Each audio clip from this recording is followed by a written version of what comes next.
Hello my friends, you've tuned to Buck's Small Engine DIY on YouTube, and today we're evaluating and servicing the TROY-BILT pressure washer, which is featuring the Honda engine. And was told that it's hard to start. Once it does start, it won't, if you release the trigger, it'll stall out, it won't stay running at idle. So it's not running real well, it needs some attention. I'm anticipating a little bit of carburetor work, just based on what I've been told so far. And this might be the video where I give you my detailed step-by-step Honda carburetor cleaning procedure in full, unedited detail. So stay tuned for that. First, I'm going to check the oil. I'm going to put in some clean fuel. We're going to connect the water. And then we're going to take it out and see what it does for us, all right? So I'll meet you outside in just a few moments. All right, beautiful sunshiny day. Let's open the fuel valve. Let's turn the switch to on. Let's apply the choke. And I do have the hose turned on. So we got water through the pump. Let's see if it'll start.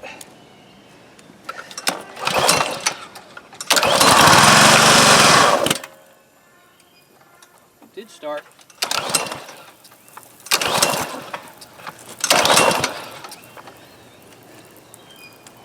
Choke it again.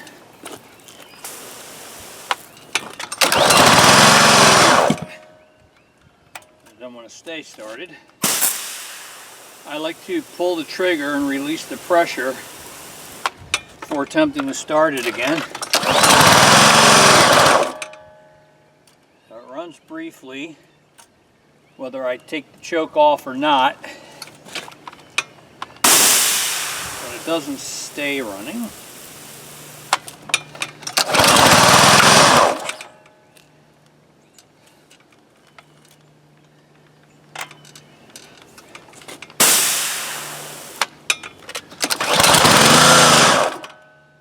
So that was with choke off. So choke on or off, we get in the same thing.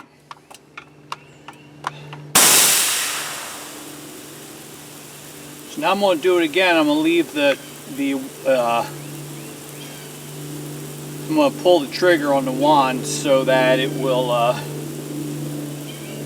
not build up pressure. Let's just see what happens. In other words, I'm holding the trigger wand as if to use it.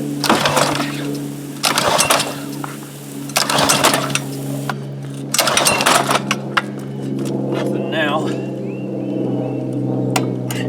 Choke it.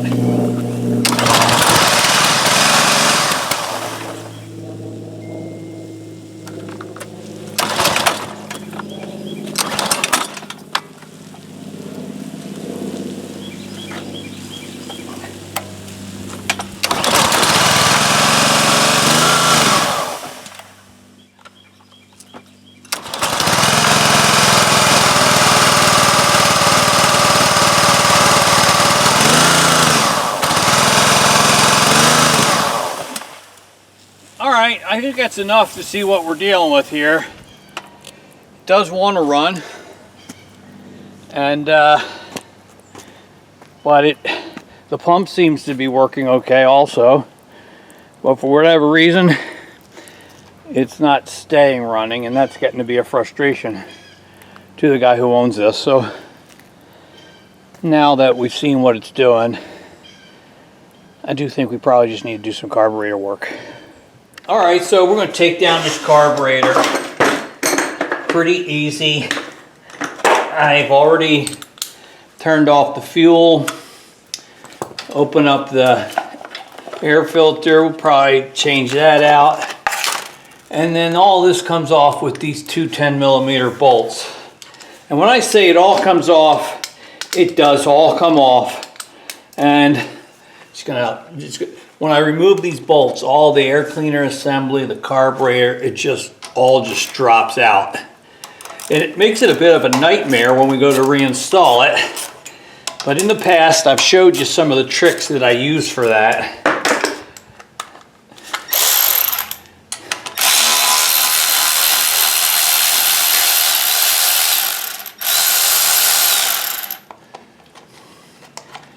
And those tricks make it a lot easier.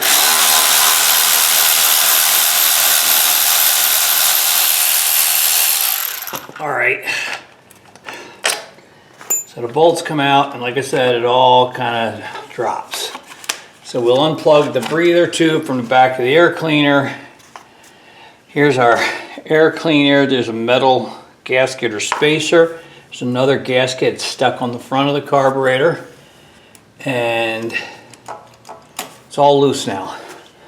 So we got a choke mechanism, we got a throttle mechanism, and we got a fuel line. And a variety of gaskets and stuff, spacers in the back.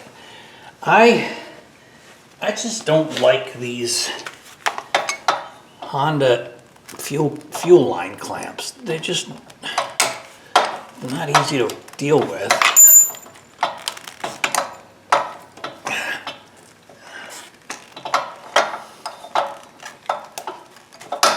And I end up ripping them off, cutting them off, and replacing them most of the time. It's almost like it's a one-use type of clamp. All right, so it's all bent out of shape. I won't be able to reuse it.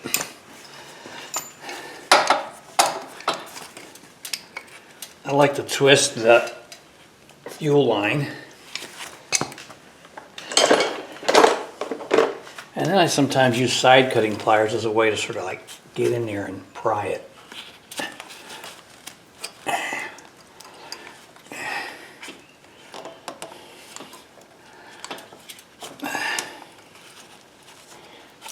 And I ended up compromising it a little bit because I cut here accidentally.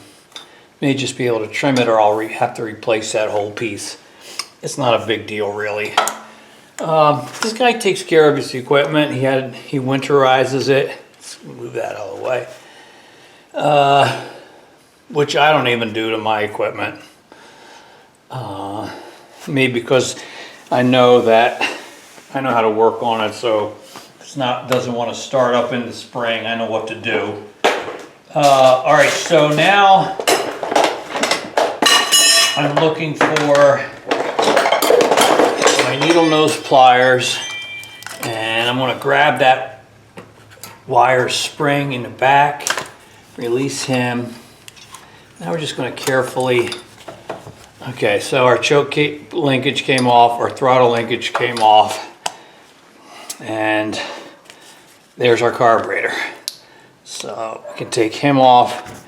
He goes in the back. This is a spacer here. I'm not going to mess with it since it's still in place. But there's our carburetor, and my guess is it's going to need a little bit of cleaning, and I'm going to show you how I do that. I've done this on a lot of Honda engines, lawnmowers, pressure washers, and the procedure is the same, and it's not hard, and we're going to do it, and I think that's going to get this thing back running reliably again. All right, hello and welcome. Welcome to what I consider probably the most boring part of any small engine repair video out there, and this is cleaning, rebuilding a carburetor. But it's kind of important. I'm going to try to take this gasket off. All right, good. So I didn't rip it or anything. I'll probably be able to reuse it. Choke mechanism, throttle. All right, it's got some fuel leaking out because I got fuel in the bowl. And let's take this off. You know what I like to do sometimes? I like to pour that fuel into a container. All right, so I'm going to open this up I'm going to open it up and let it drain into this.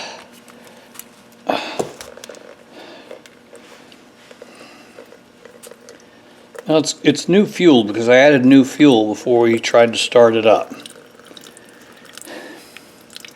And it just looks like fuel coming in there. so it's not filled with crud that I can see. And now we're going to take off the bowl and take a look inside there. Alright. And it really doesn't look too bad to me as far as carburetor bowls go.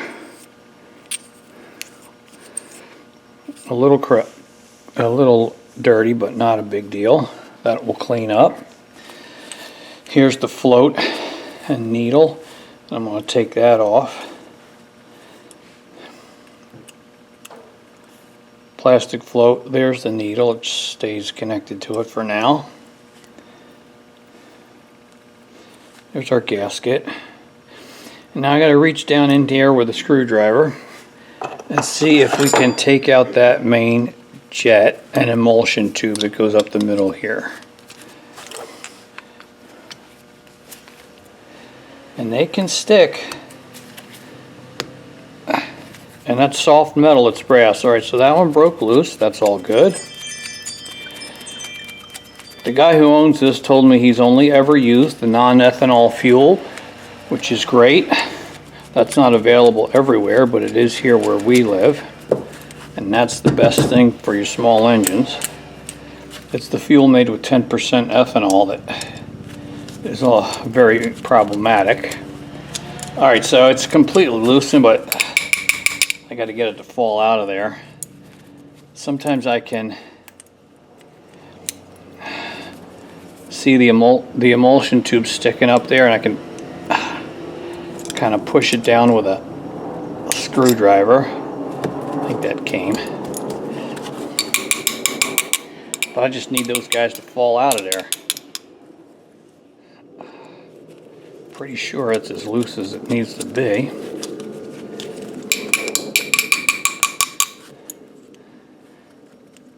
So I know the emulsion tube broke loose, and this is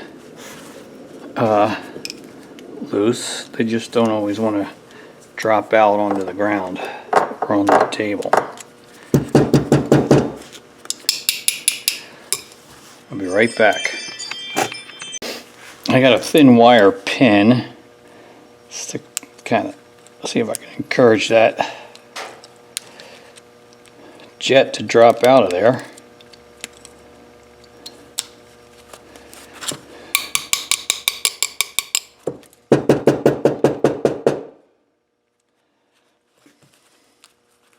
This is stupid stuff. It gets frustrating.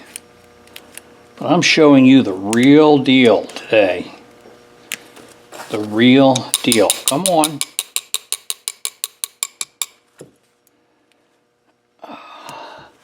Maybe I'll shoot a little carburetor cleaner in there. It'll be motivated to come out.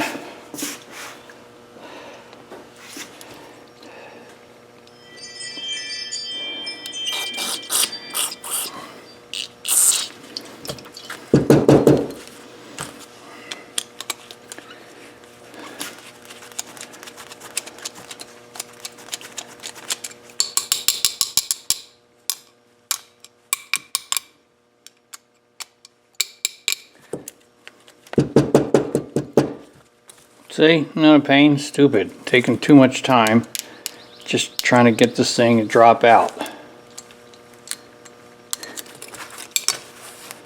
Alright, let's take it up again.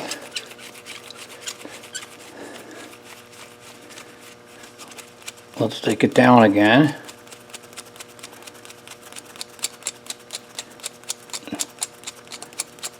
Alright, I'm past all the threads, not holding on to anything. Stupid, huh?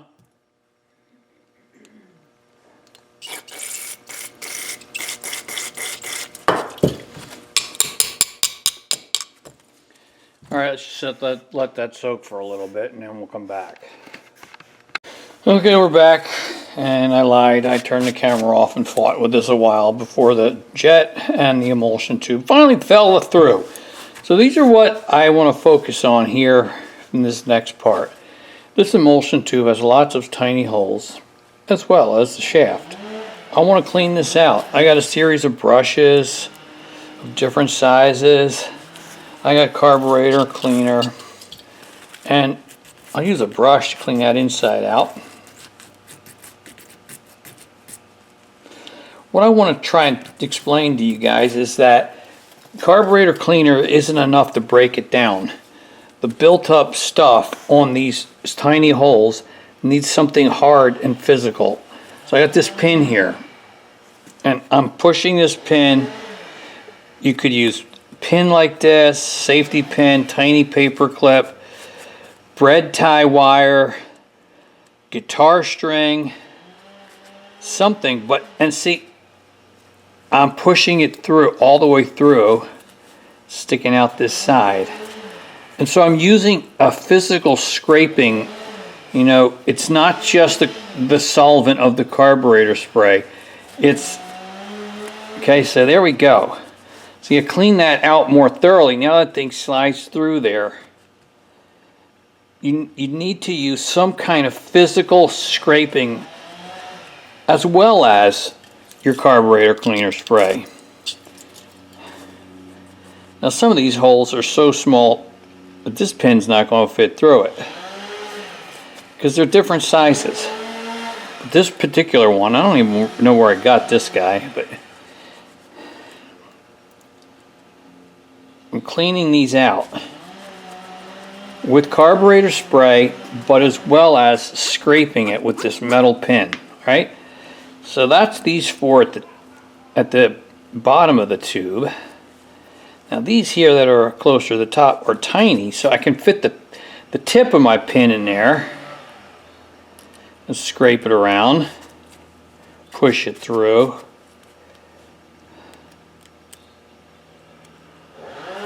But this pin is too thick to go all the way through.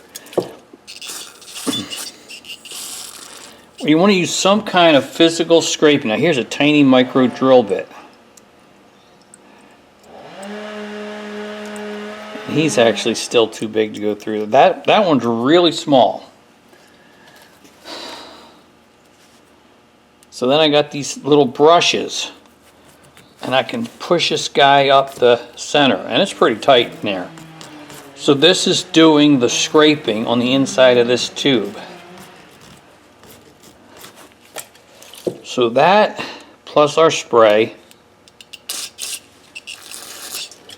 you just want to work it good. Alright, so that's the emulsion tube. So let's talk now about this little jet at the bottom. Whenever I see these Honda carburetors, you remember they make them to run very lean for emissions or whatever. But this has a tiny hole, and that hole measures 0.65 of a millimeter. And I know that because I can take a 0.65 micro drill bit, got this set of micro drill bits, and I can push the 0.65 right up through there. I like to open it up just a little bit more by taking a 0.7 millimeter drill bit, which is this guy right here, and I like to drill it out until this drill bit goes all the way through. The 0.65 will go through it. This 0.7 will not until I drill it out. So I work with it like this, holding the drill bit steady and turning the jet, or vice versa. I can spin and I just open it up to the next size drill bit. So for me, in the box that I have, I start with a 0.65 and it goes right through, and then I go to 0.7. And that's what I do on these Honda carburetors. So I work with it and open that up. These drill bits will pierce your skin too, so they're just that small, that needle-like. You got to be careful. And I just kind of, until I cut through there. I'm probably due for a new set of drill bits because this one I use a lot. It might be getting to the point of being dull.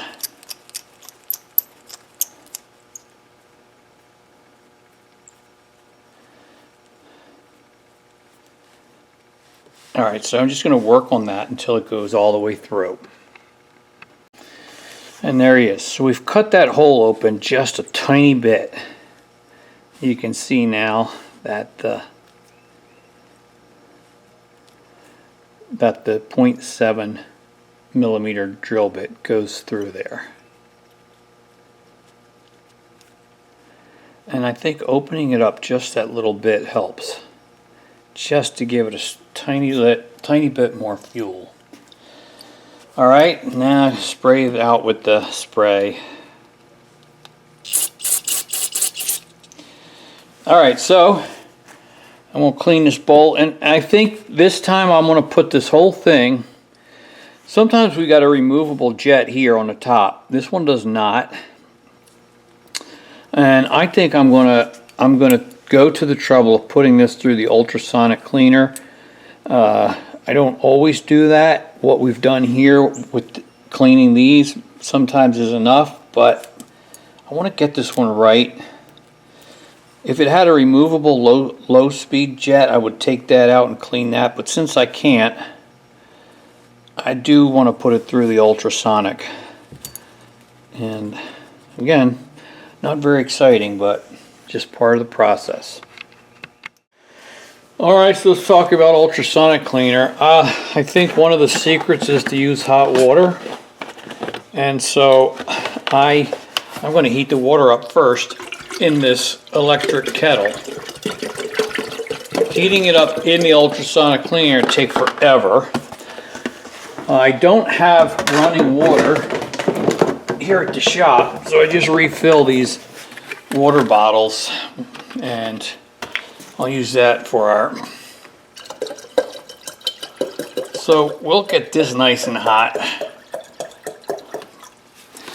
and then we'll add it to the... Alright, so turn him on. There we go. So let him boil and get hot. So we got the parts here in a basket. You don't want them sitting directly on the bottom of the ultrasonic cleaner. Now boiling will be too hot, so I will go ahead and add, we'll start with some cold water here. And then when we add the hot water, it'll be about the right temperature. Let's see, what else?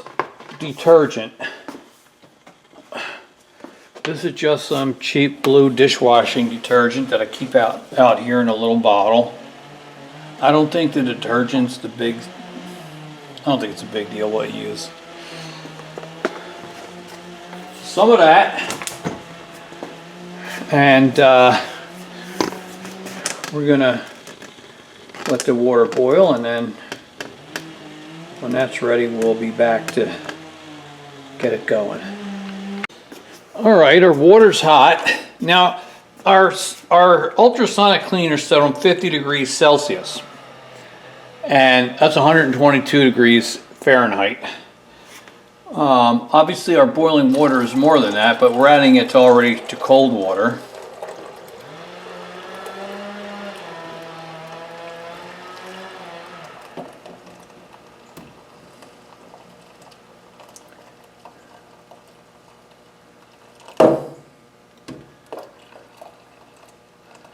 Alright, I want the carburetor completely covered there. Alright, and our lid goes on, and you can see, I'll give you a better view. So it's set to 50 degrees, and we're going up, it's climbing now. Actual is 36, it's climbing because we had added that hot water. And we have 5 minutes, and let's turn it on and run it. And we'll see you again in 5 minutes or so. Alright, so that's the, I sent it through the ultrasonic for a 5-minute round and then another 4-minute round. So we're going to take it out now.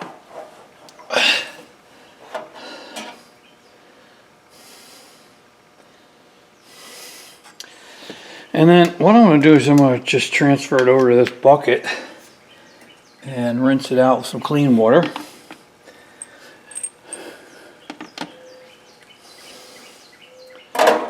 Turn him off right there, and then I'll pour some cold clean water on the non-soapy water onto the carburetor. Rinse it out that way real quick. Then I'll get the air compressor and we'll blow it out and blow it dry. So there's those small parts.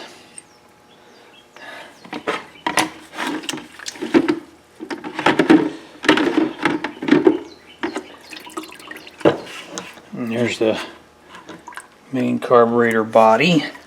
Fabulous. And I've got some air.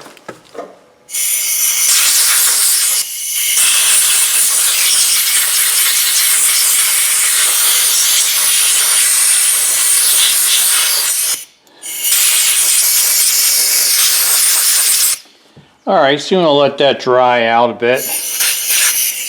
And when that's done, we'll come back together and reassemble. Alright, let's perform the exciting task of assembling this carburetor. Emulsion tube, jet,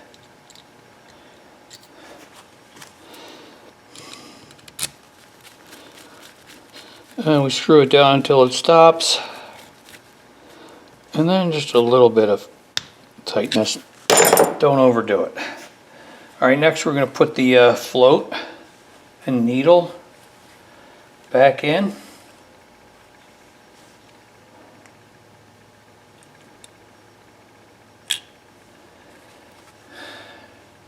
And the hinge pin.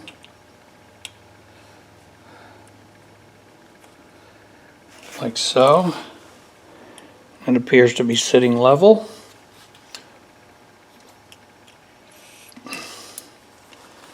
Bowl turned out beautifully clean and shiny. Fabulous. And the bowl nut with the gasket. 10 mil.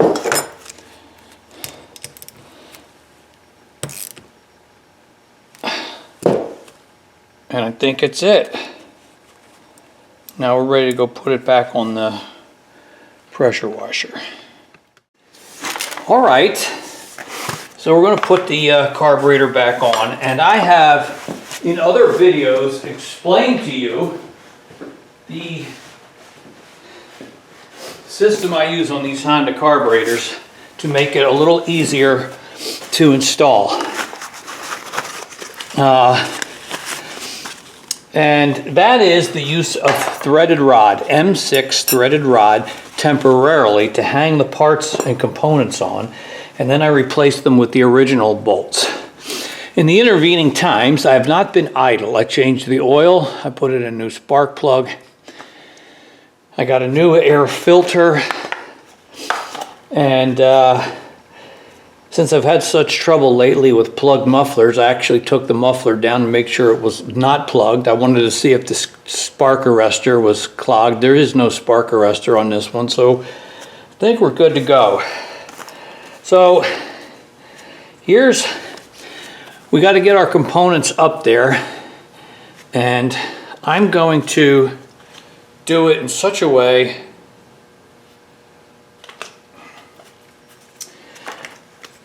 that we don't lose our minds. Now, I've got a couple of things. I got a new clamp for the fuel line, so he's ready to go. And the first thing I want to do is connect the throttle linkages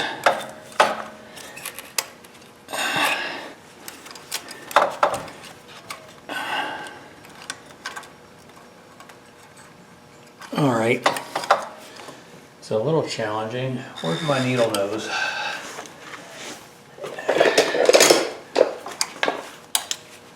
Let's grab the needle nose, and he's going right in there. Okay, so there's the throttle linkages. Next, our choke linkage goes in there. I think it went on that one, right? All right, yeah, that's correct. All right, so I got those linkages. Now I'm going to connect our fuel line. And I got a new clamp.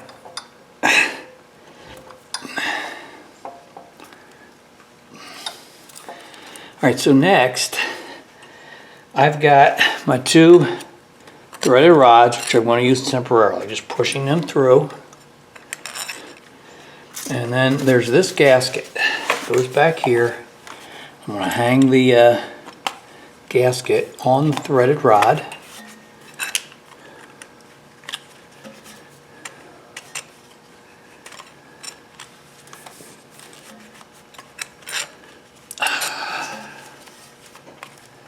I'll get it.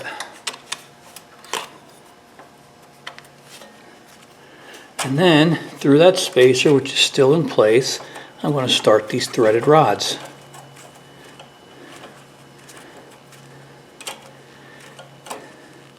So now everything's hanging there. It's all in place. It's all nice and good.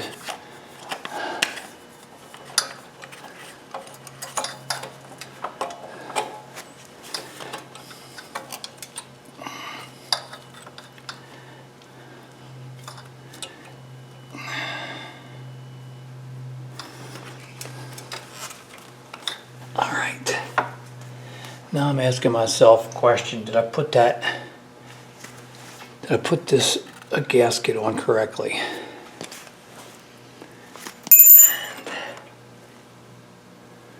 Pretty sure I did. All right. Next, I've got this gasket. Slide him up.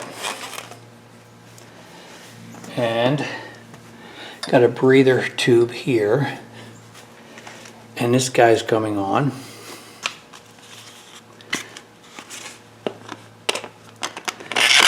We're sliding him up, and I need to plug the breather tube into the back, which of course you can't see, but I'm doing it.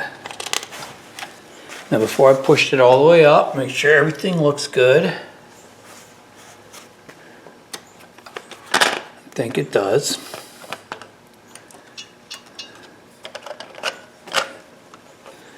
And I push it back. All right, so I got all the components hanging there. No, I don't. Forgot this guy.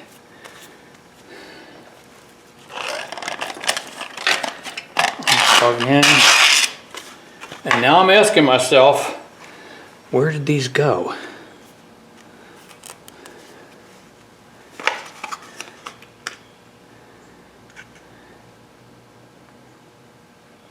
I think they go up here like this.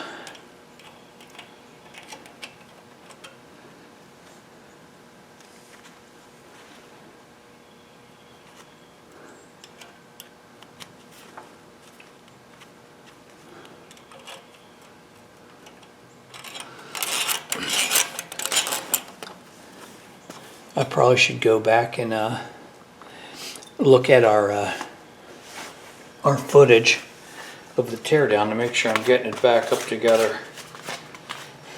That's always a good idea. All right, I think we're good though.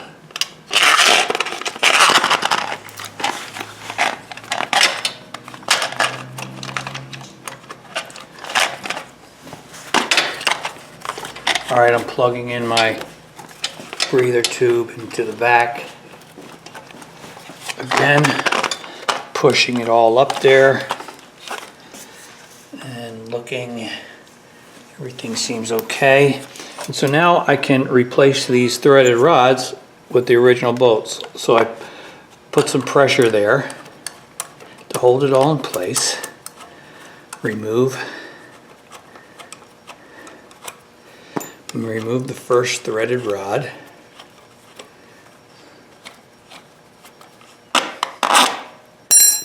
Slide the bolt in.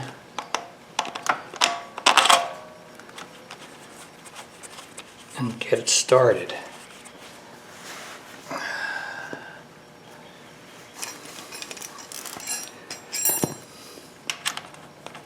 Socket,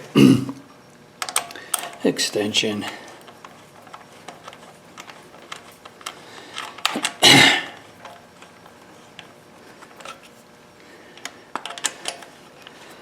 Now Now do the same thing with the other threaded rod.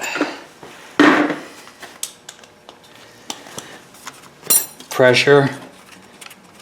You're going to feel a slight pressure. Pull out the rod.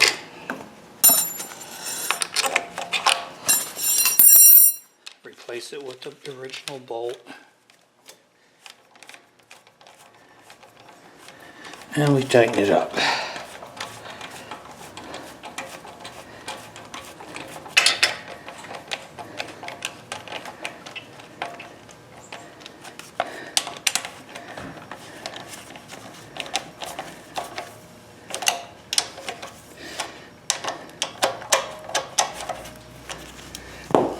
Don't need to go wild in tightening it, but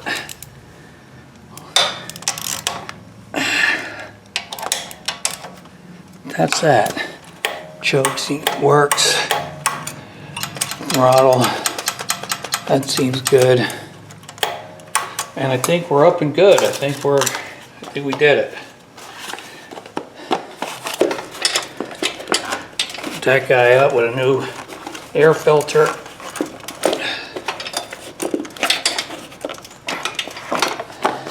Doesn't want to clip into place, and then we'll be ready to try this out again. All right, let's turn on the flow of fuel. That always helps. Switch to the on position.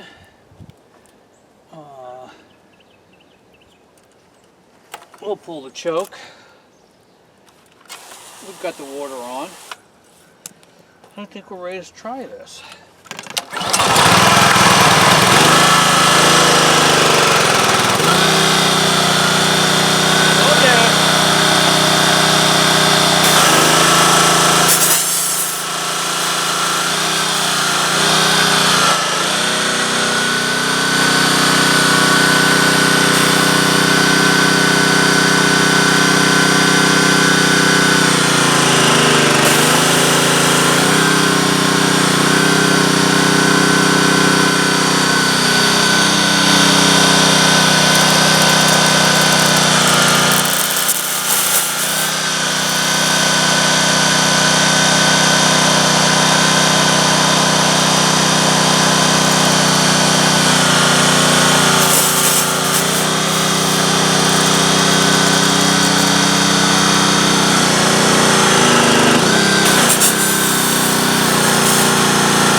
Well, that's pretty good. It took a while for the pump to want to come back to life after a season of non-use. Let's make sure it starts up again.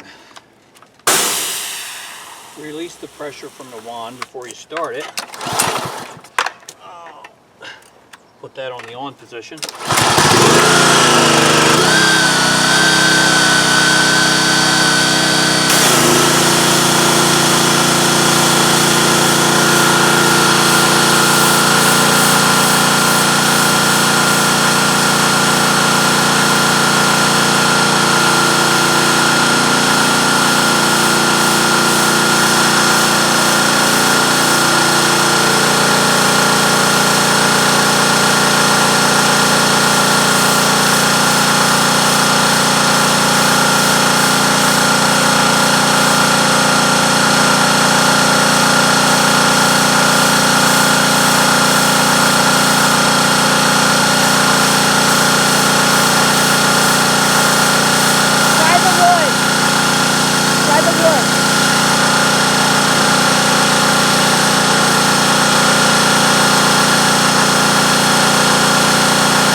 right.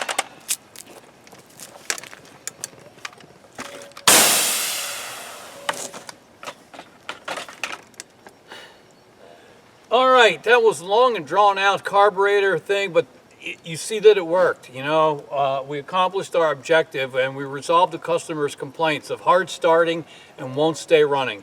You saw what happened at the beginning. You saw now it started on the first or second pull and continued to run. Pump started cooperating after a few minutes, but that was not our concern. We're concerned with the engine. So we've done full maintenance on this, and I think I can get it back to the customer and he'll be satisfied with spring right around the corner and he'll be ready to do his thing. Your comments and questions in the discussion below are always appreciated. You can give me suggestions on how you would do it, what you would do better, what you would do different. I'm open to all of that. And I want to thank you for watching today. I don't know if you can see, but a friend of ours is coming over to say hi before we sign off. Hi, Neeks. Look, guys, it's Nico, the shop cat. He hasn't been around for a few days. Hi. So Nico and I say thank you for watching, and remember, only you can put the do into do-it-yourself. Bye.